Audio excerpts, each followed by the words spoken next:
Welcome to Talk of the Town right here on C19 TV. I'm your host, Tim Foster, in for Steve Putnam this week. And great to have a couple of gentlemen that I think first time on Talk of the Town, Steve Norton, Scott Norton, and these gentlemen are with Centurion Concepts as we're going to be talking about firearm safety, firearm training. Gentlemen, welcome to Talk of the Town. Thanks for having us.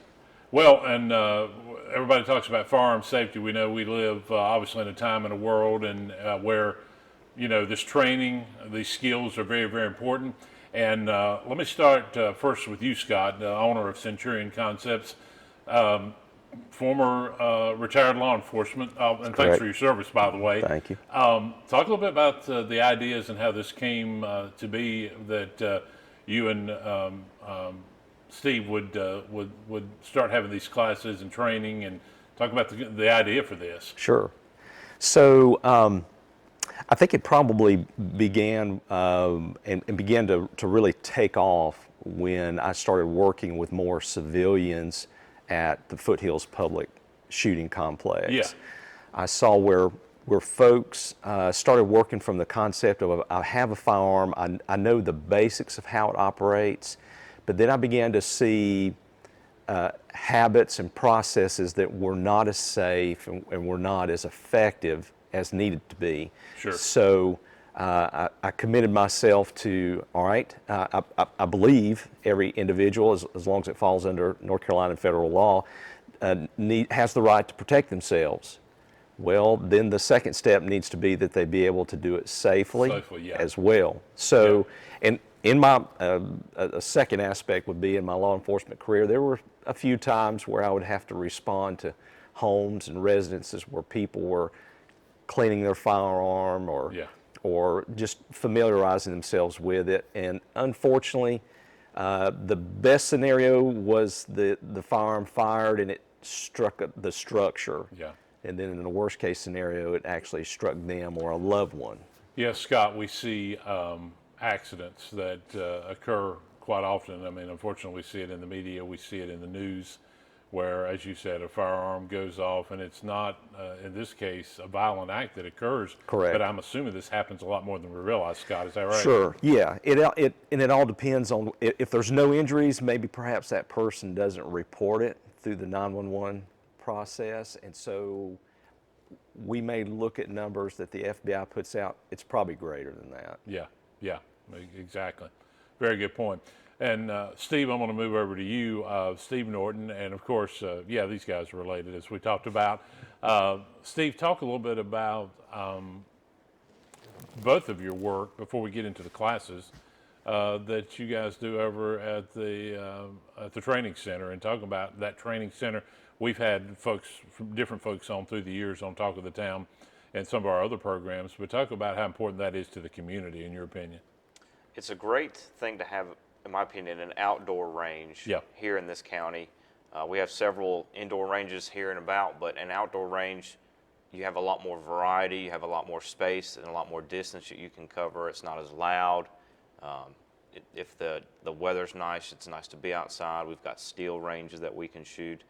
And a lot of the staff that's on the range safety officers, are very familiar with firearms, are very familiar with the safety of how they operate and how they can help guide people to kind of like what we're doing with what our classes teach. Yeah, absolutely. We'll go back to you real quickly, Scott. How long has Centurion Concepts been around? Well, next month, or I think when this airs in May, as we head on into it'll summertime. be 1 year. Yeah, wow. So you guys have been quite busy, I'm sure, in your first year. Yes. Yeah.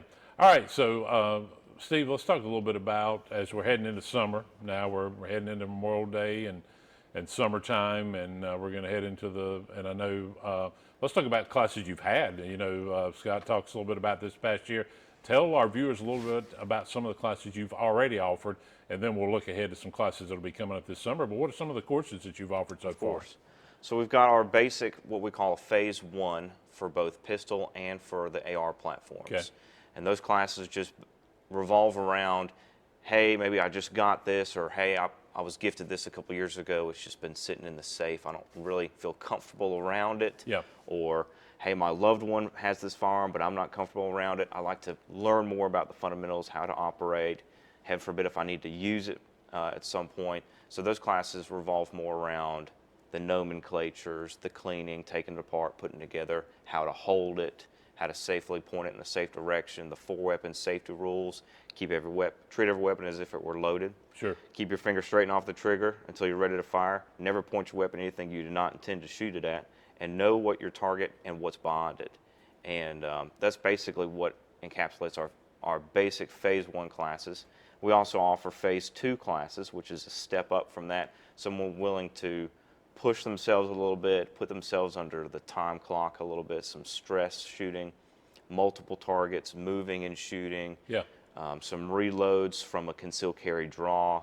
And so that's for the next level of people that, all right, I know the basics, but I really want to become more effective with this. How long is a class? Let's say you were talking about your your basic course. Are we talking, is this a week, 2 week, 1 month? What does that entail, and how many days a week? So the basic classes are about half a day at the Foothills Shooting Complex. Our more advanced classes will lead into a full day, usually on a weekend. Okay, so those are weekend courses, and that was my next question. So these are not just Monday through Friday. There are some Saturday and maybe even Sunday courses as well, correct? Mostly Saturday. Mostly yes. Saturday courses, yeah. Very, very good. And now, Scott, talk a little bit about some of your courses now as we head into summer. Okay. That you guys are going to be offering. Let's talk about June, July, and beyond. Sure. So we've discovered, especially in the summertime, a lot of folks don't particularly, because of their schedule, being gone on vacation, and then also because of just the climate itself, outside classes at the range are just very uncomfortable. Just Because way the too hot. humidity is rocking you by this Absolutely. point, yeah. So we just, in the summertime, just offer our North Carolina concealed carry classes. Okay. The North Carolina concealed carry classes, the majority of it, probably 6 to 7 hours is classroom time, followed up by a qualification course and then a test. So we'll be offering those in the summer. And then this fall, we'll be picking up our Phase 1, our Phase 2, and our Phase 3 classes. Just kind of piggybacking on what Steve said, our Phase 1, if I could encapsulate that, is safety and accuracy and precision, or marksmanship. And then our Phase 2 class, we began to find out that people would receive their concealed carry class, but they would not conceal carry, which an individual has that right to do that, absolutely. But if they want to, we would ask them why, and they would come back and say, I just don't feel confident. So the Phase 2 class, if we were to name it anything, we call it our Defender class, is our, also with a handgun, would be called the Concealed Carry Confidence course. That person operates under concealed carry throughout the whole 8-hour class. We place them in scenarios, whether it be in a vehicle or at home, so that they can build their confidence up. And then our Phase 3 class we offered usually in the winter time is our Night Defender class. And it's flashlight assisted shooting. A lot of folks don't realize, and this comes from FBI statistics, that 4 out of 10 violent encounters where a person may have to defend themselves will happen at night. Interesting. And so when I ask folks that are concealed carry or wish to go that route, how often have you trained utilizing a flashlight? And 10 out of 10 times they say, we never have. So that's why we developed the Phase 3 class, which we call the Night Defender class. Yeah, wow. So you guys have got it all covered. We hope. And yeah, We hope. and the firearm training aspect of it. And Steve, talk a little bit about, kind of off what your dad said, you know, it's one thing to carry the firearm, to be very well trained, but you know, we unfortunately have seen in a lot of scenarios when it becomes reality, how will you handle it? You know, you just talked about how will you handle it if you're possibly part of an attack? How will you handle it? You know, what if you're in, you know, in a school setting? We've seen the school setting. And let's even talk about in churches, you know, you hate to talk about it, but we've seen, especially over the last decade, more and more church shootings or possible attempts within that. how do you train your male and females to or can you to, it's one thing to have the firearm, but when it's live action, are you ready? How do you talk about it and deal with that aspect of it, Steve? So one of the big things that we push, we don't push paranoia, we push to be prepared. That's great. So one of the great things we'll do through stress shooting is there's a lot of people that go to the range, they've had a firearm, they've been shooting for years, they go hunting. Well, that deer you're hunting doesn't shoot back at you, and you're not having to move while you're shooting at it. Right.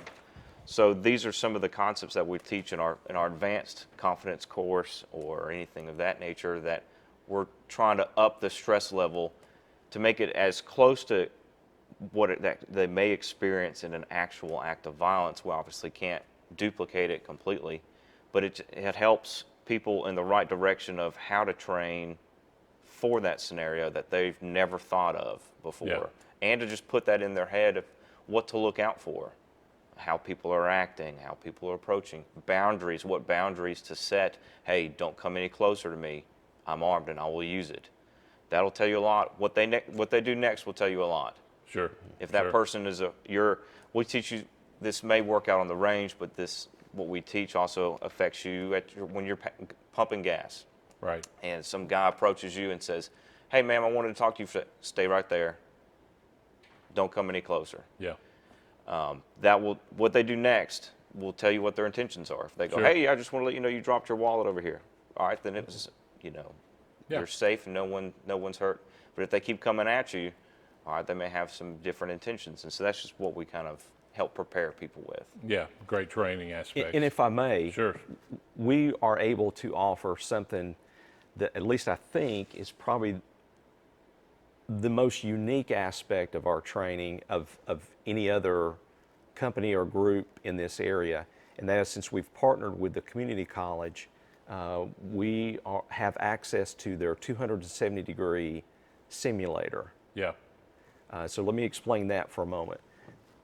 When we train an individual with firearms, we tell them there's 3 aspects that they have to consider. Oftentimes, these 3 aspects have to be touched on in a split second. The first, of course, is the legal. Can I legally own a firearm? Can I legally draw it? Can I legally have it in this particular location? The second is tactical. Tactical aspect is, what can I do to actually win this encounter, or come out on this encounter safely, and then my loved ones and those that are with us. And then the last is the moral aspect. What's the aftermath of that? And so what we're able to do through this simulator is we're able to put a student utilizing infrared laser pistol and the unit itself in different scenarios. We place them in that scenario, and it's just an eye-opener. The next level up from this would be what we call force on force, which you see paintball or simunition rounds, and we're not to that aspect yet. It takes a whole other level of insurance and coverage. But being able to do this is so unique. It's probably close to akin to a type of video game. So we can put people at work, we can put people at home, put them through the scenario, and then we can review it. We can review their tactics, we can review their marksmanship. Wow. And it's a real eye-opener. It's a great technology, and I'm glad you mentioned that, Scott, because certainly you got this great partnership right here at Cleveland Community College, and we appreciate that. And I know it's been wonderful, because you talked about there's been some here on campus, a lot of them off campus, but that has got to be a wonderful tool that you guys are using. And talk a little bit about number-wise, or male, female. Let's go that route. As far as some of your classes, sure. Is it balanced? Are you seeing more males? Are you seeing more? Because we see more and more females now that are carrying concealed weapons. What are you seeing in your courses? All right. I would say, we discussed this earlier, that we're seeing about 60% female and about 40% male. Interesting. The female population is beginning to see, all right, we have this firearm, I need to get more comfortable with it. Not just comfortable with it, but more efficient with it, if that event ever takes place. Well, absolutely, and this could be occurring whether they have a family or they live alone. They Exactly. may, just because you're married as well, you may see the husband and wife both want to carry. But in a lot of cases, they're living alone, and they're obviously safety. They may work jobs where they're having to walk a long ways to get to their building. Not everybody's able to park right near their workplace and walk right in. Sometimes Sure. you have to walk, or just in general. And if I can piggyback on it too, sure, because go this for is it. important. Yep.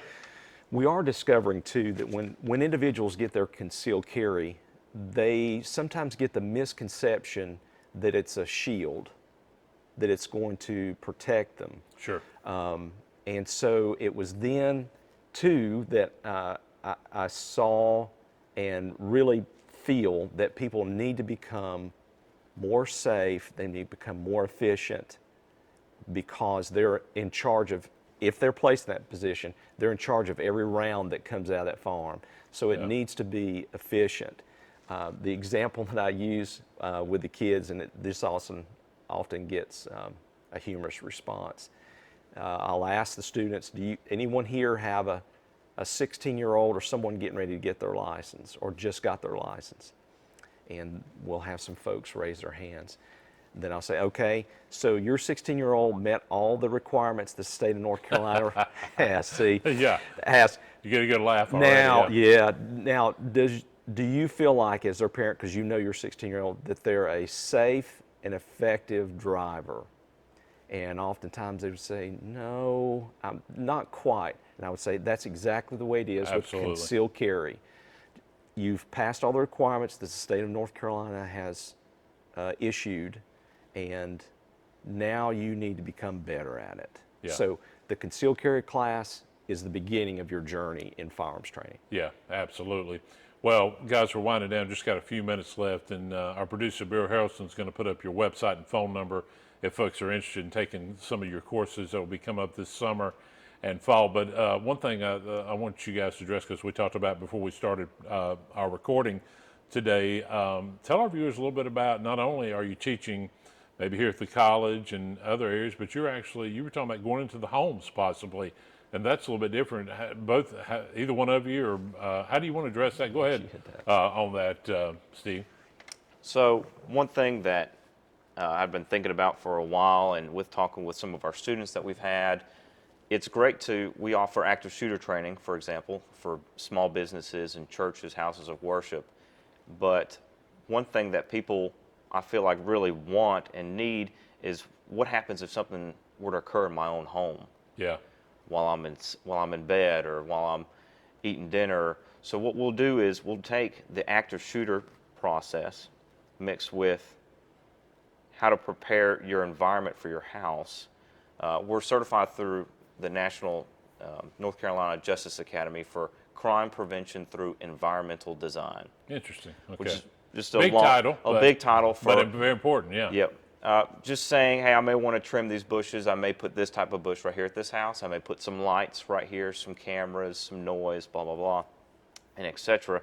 And we'll go through scenarios in people's homes tailored to their own house of if you were sitting right here and an act of violence were to happen at your front door, or you hear a glass break, what do you do? Where do you go? Who do you call? What are they going to be asking you? We'll give some actual examples. My wife is a former 911 dispatcher.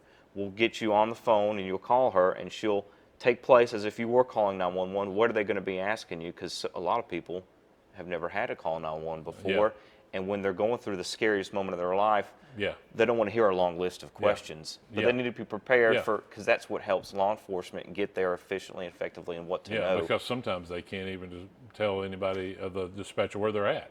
Correct. Because the emotions and the energy. I Sure. mean, yeah, so that is great. So it's almost like a real life scenario. If I could really awesome. encapsulate that, Yeah. it would be prevention and response. Yeah. We have found that the biggest key is prevention, that there are things that you can do to your home that it can still keep the home atmosphere, right? So you don't look Yeah. like Fort Knox. Right. But if that perpetrator were to try to enter in, what's your response going to be? And how can you respond effectively? Yeah. Yeah. One final question. I'll let you go, Scott. Why should somebody be prepared As far as I know, we live in a world, and that's kind of maybe a generic question. Some people, and the reason I throw that out, some people believe, in firearms. Some people are not as big in fans. That's a whole nother show we could have. But why should somebody be ready to protect themselves in our world today? I know it's a tough question. But. Well, we have an adage that when you're faced with a life or death situation, you're not going to rise to the occasion, but you're going to fall to your level of training and preparedness. It's that way with law enforcement, military, everybody knows that. Muscle memory is going to kick in, and you're going to lose fine motor skills, tunnel vision, auditory exclusion, which we get into that in some of our classes. It's going to be the most harrowing experience you've ever had. You need to prepare for it. Yeah.